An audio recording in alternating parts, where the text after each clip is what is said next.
periodista de México. Efectivamente, le pido al equipo que nos grabe para saludar a nuestra compañera, colega periodista, la mejor de México, Nancy Flores, corresponsal de Contralínea, a quien vamos a, en primer lugar, felicitar por el premio que recibe, el Premio Nacional Carlos Montemayor 2024.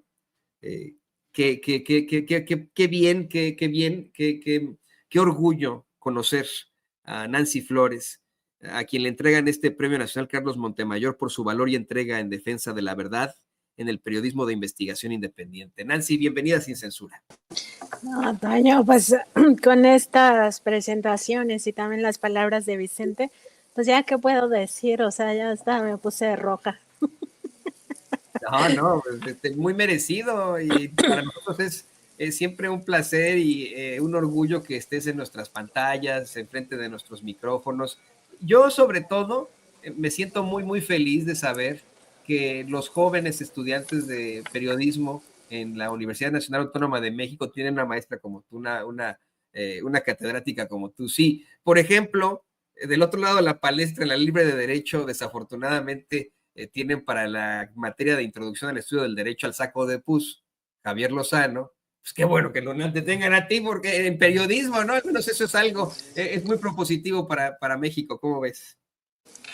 Pues mira, yo estoy muy agradecida por este Premio Nacional Carlos Montemayor, que me fue otorgado junto con otras 3 personas, ya estaba ahí el cartel, y pues sobre todo lo tomo como un reconocimiento, no solo a mí, por supuesto, sino también a la propia revista, y también como un impulso, una oportunidad para seguir reflexionando acerca de la importancia de que el periodismo se haga desde la ética periodística, pero también con conciencia social y con conciencia de clase, que eso diferencia mucho si en realidad el periodismo sirve para lo que ha sido pensado como un bien común, es decir, como un servicio social y como una herramienta del derecho humano a la información y del derecho humano a la verdad, o si se somete a intereses oligárquicos sobre todo.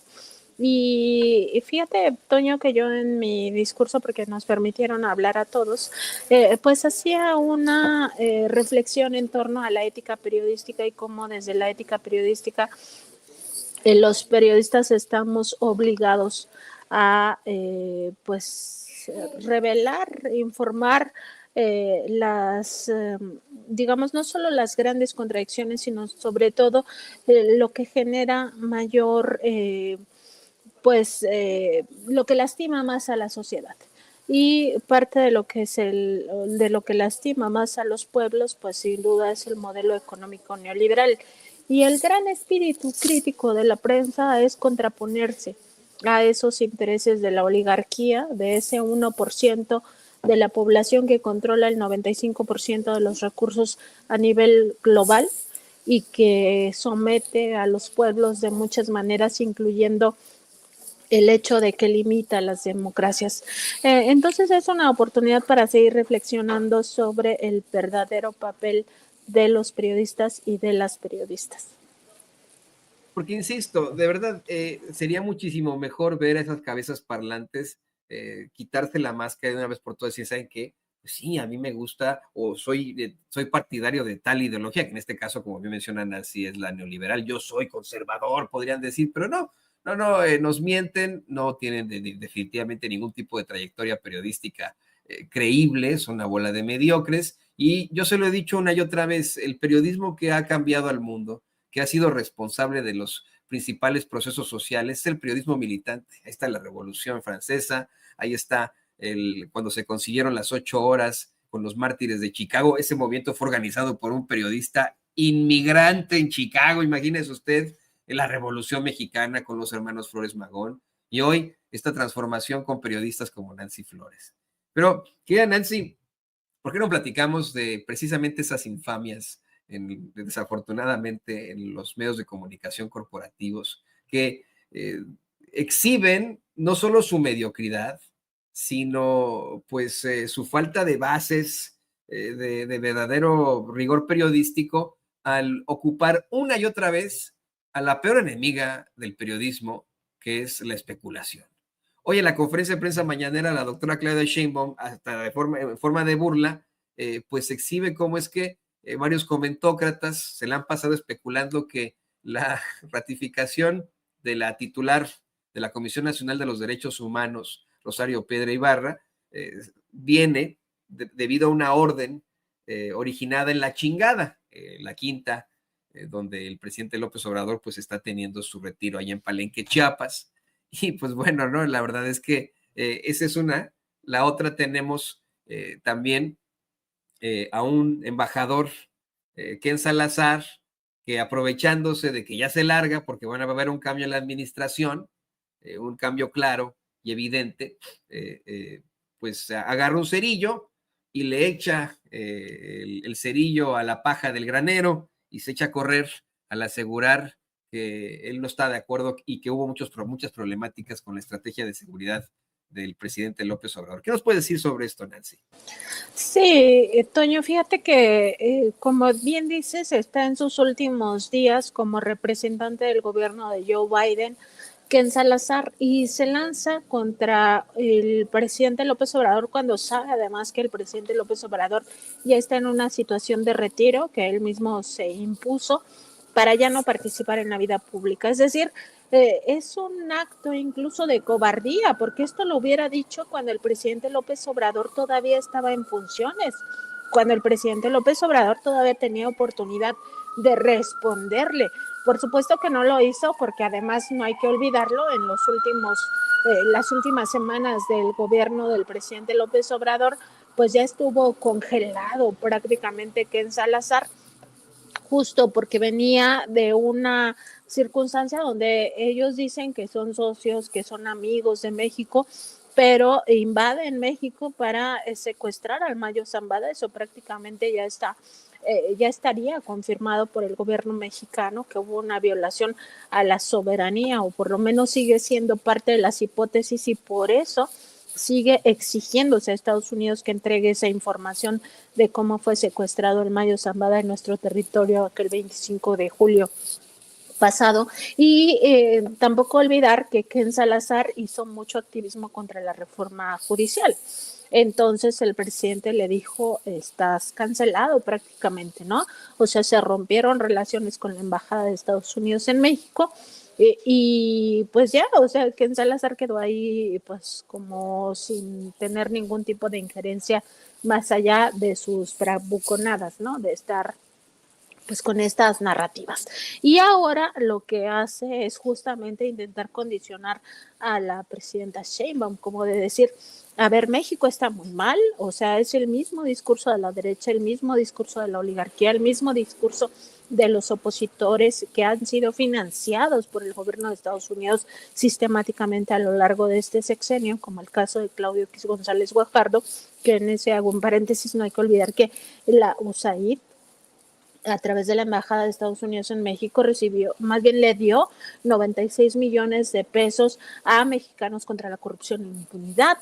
Entonces, es el discurso y la narrativa que sistemáticamente ha financiado Estados Unidos en México.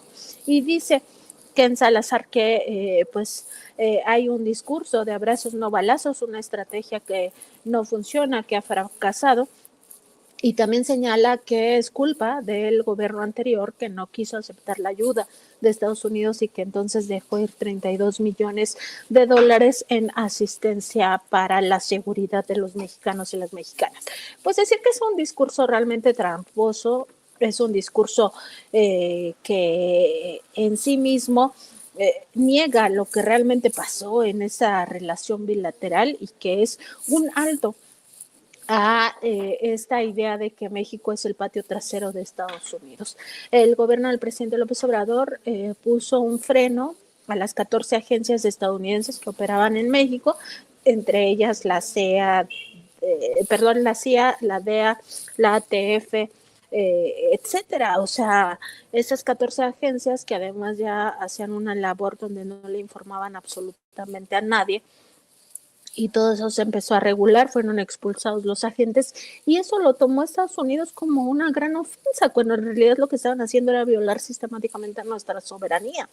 Y además se les puso un alto en la injerencia incluso se mandaron notas diplomáticas, hubo al menos 2 notas diplomáticas para que explicaran por qué estaban financiando organizaciones políticas con fines político-electorales en nuestro país, como el caso de Mexicanos contra la Corrupción e Impunidad, y también el IMCO, y nunca se recibió esa información.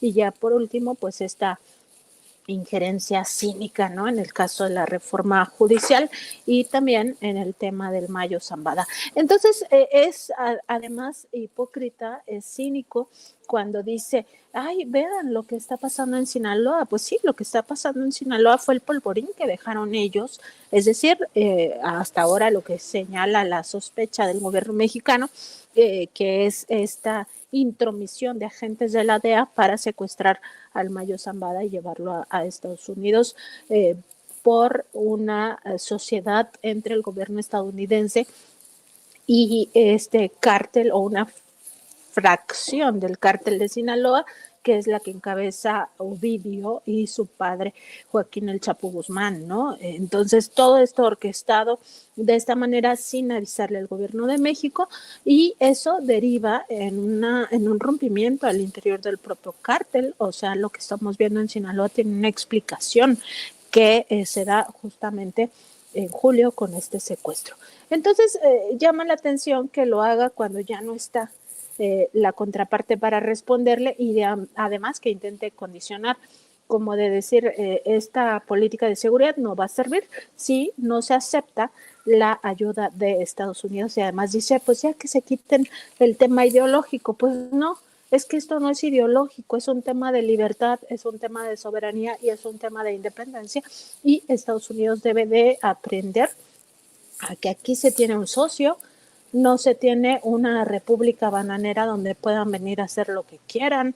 Eso es parte de también la respuesta que da la propia presidenta Sheinbaum hoy, que casi lo llama el chimoltrufio de la política exterior, Toño, porque dice, pues como dice una cosa, dice la otra, ¿no? También muy contradictorio y muy incongruente el discurso de Ken Salazar.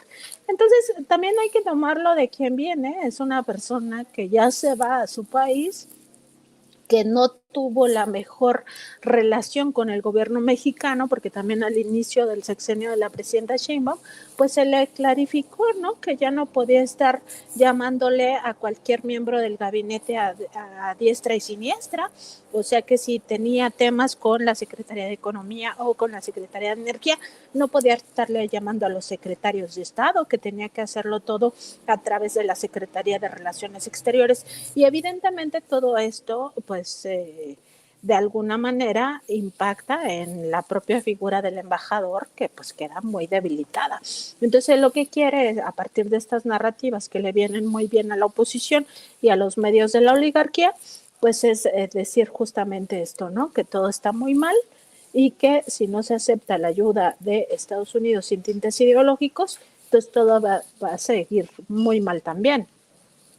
No, y al grado de que la doctora Claudia Sheinbaum hasta pone un extracto, un video en el que vemos a un Ken Salazar de contentillo con Andrés Manuel López Obrador hablando de lo excelente que es la estrategia de seguridad en México. Y ahora sí, ¿no?, tirando el cerillo al granero y haciéndole así con su sombrerito histriónico, se va Ken Salazar. Pues queda, Nancy, yo estoy muy feliz de que podamos tener estos análisis aquí en Sin Censura contigo. Una vez más, muchas felicidades por tu premio. Otro premio más, otro trofeo más al estante. Te pido por favor que nos compartas tus redes sociales para que la gente se ponga en contacto contigo.